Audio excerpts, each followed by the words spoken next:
your Aunties Here vlog. On today's episode, I will be dissecting how to cope with a difficult relatives or friends of your spouse. Before I dive into it, I want to say a very big thank you to all my subscribers, both the old and new subscribers. And if you're seeing this face for the first time, what are you waiting for? Hit that subscribe button and join the family. Let us learn and have fun together.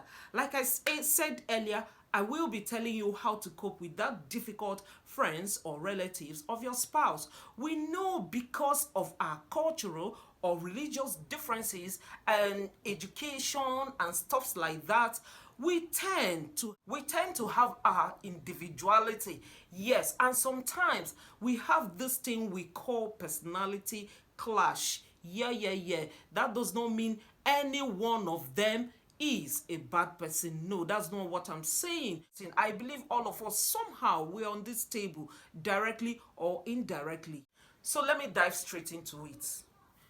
One thing that have worked for me is dealing with my emotions. Yes, deal with your emotions. What I mean by deal with your emotions, if you need to live in that delusion that you have come to stay with these people, you are stuck with these people, you have no choice than to love these people, it will condition your mind in a certain way that you don't get angry easily.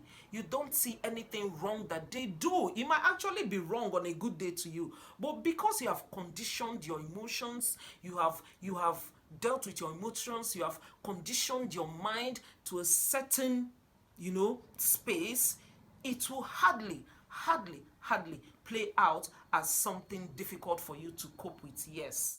Another thing that worked for me is serving as a mediator.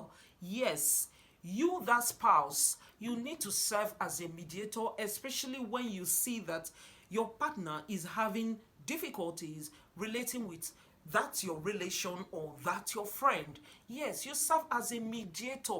Don't take sides. No. Do not take sides. Some people will say, oh, you are not man enough. Maybe if it happens to be your mother-in-law, they will be like, the women might be like, oh, you are not man enough. If you cannot stand beside your wife and, stand up to your mother-in-law, you are not man enough. Or they will feel like, oh, you are taking sides with your wife. No. You are not, you're not man enough. No, for you to know you're a real man, you must learn how to cope with these two people. Yes, manage these two people because you need all of them in your life. I bet you need all of them in your life. So don't be deceived that taking sides with a particular person makes you man enough. No, but when you handle the two people maturely in a peaceful way that you end up having wonderful relationship with these two people, that is when you are the real man. So one important rule you should know as a man or a woman, whatever the case may be, is you should be the mediator. Yes. Another tip I believe that will work for you is avoiding too much of physical contact.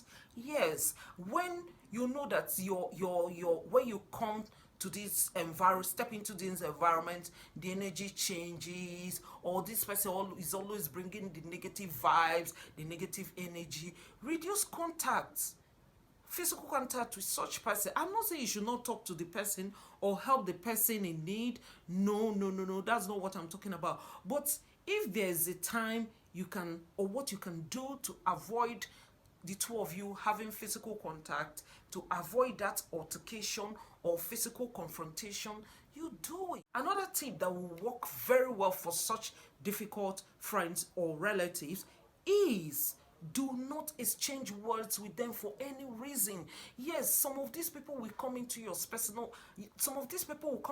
personal space and provoke you into exchanging words with them. Don't do that. Don't ever exchange word with them. Do you know the tricky thing about exchanging words with that difficult friend or relative of your spouse is that it deepens and worsens the relationship.